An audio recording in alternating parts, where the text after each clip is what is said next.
유대교의 대제사장들은 신성 모독죄를 내세워 예수님을 죽이려는 음모와 계략을 가지고 있었습니다.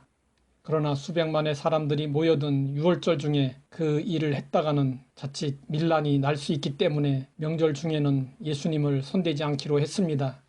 그러나 뜻하지 않은 일이 일어났습니다. 예수님의 제자 가룟 유다가 스승을 배신하고 잡을 수 있도록 해주겠다고 제안한 것입니다. 반역자의 출현으로 대제사장들은 용기를 내서 명절 중이지만 예수님을 잡으려 했습니다. 이것은 어쩌다 우연히 일어난 일이 아니었습니다. 성경에 6월절 어린 양으로 묘사된 예수님에 대한 예언을 이루는 일이었습니다. 그러면 대제사장들이 밀란이 일어날 수도 있는 위험을 무릅쓰고 예수님을 잡으려 한 이유는 무엇이었을까요? 성경은 그 이유를 이렇게 말씀하고 있습니다. 이는 그가 대제사장들의 시기로 예수를 넘겨준 줄 알미러라. 그는 유대 총독 빌라도였습니다.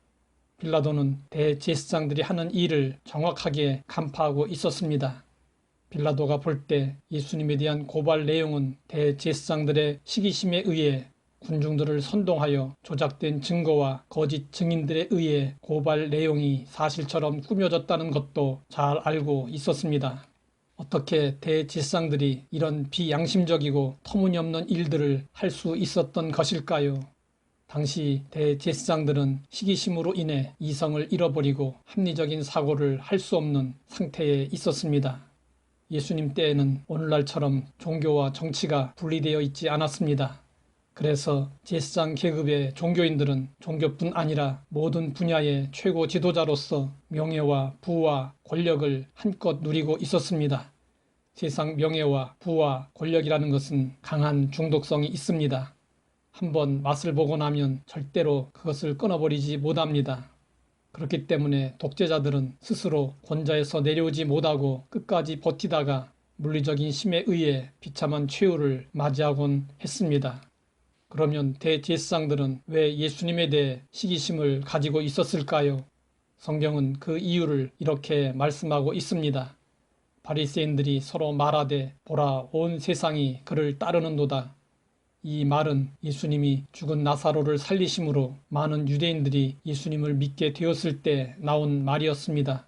유대교 지도자들은 예수님이 백성들에게 존경을 받는 것이 너무도 싫었습니다. 그들의 눈으로 볼 때 예수님은 출세한 자로 보였고 그 모습을 눈뜨고 지켜볼 수 없었습니다. 예수님의 출세는 자신들의 몰락과도 같은 것이었습니다. 대제사장들은 예수님이 인기를 얻을수록 자신들의 입지가 좁아진다고 판단했습니다. 대제사장들의 마음속에서 억제할 수 없는 시기심이 솟아올랐습니다. 가인이 동생 아벨을 죽였습니다. 그 이유는 하나님이 자기의 제사를 받지 않으시고 동생 아벨의 제사를 받으셨기 때문에 아벨을 시기하고 질투한 까닭이었습니다. 인류 최초의 살인은 시기심의 결과였습니다. 한 수도사가 허허벌판 사막에서 영성 수련을 위해 금식 기도를 하고 있었습니다. 그 광경을 지켜보고 있던 마귀는 어떻게 해서라도 그를 유혹하여 기도를 방해하려 했습니다. 마귀는 먼저 아주 맛있는 음식으로 배고픈 수도사를 유혹했습니다. 그러나 수도사는 끄떡도 하지 않았습니다. 그 다음에는 의심, 공포, 유격, 물질, 명예 등으로 유혹을 했지만 수도사를 꺾을 수가 없었습니다. 약이 바짝 오른 마귀가 최후의 수단으로 수도사에게 이렇게 말했습니다. 당신 동생이 당신네 교구 주교가 되었다더군. 이 말을 들은 수도사의 안색이 변하더니 마음을 안정시키지 못했습니다. 마귀는 시기심을 이용한 유혹에 성공했습니다. 대제사장들은 시기심으로 인해 아무 죄 없는 예수님을 향해 적개심을 품고 예수님을 죽이고자 하는 음모를 가지고 예수님을 붙잡아 빌라도에게 넘겼습니다. 그러나 그들의 시기심이 오히려 하나님의 일을 촉진시켰습니다. 하나님은 대제사장들의 시기심을 통해서 십자가의 계획을 이루셨습니다.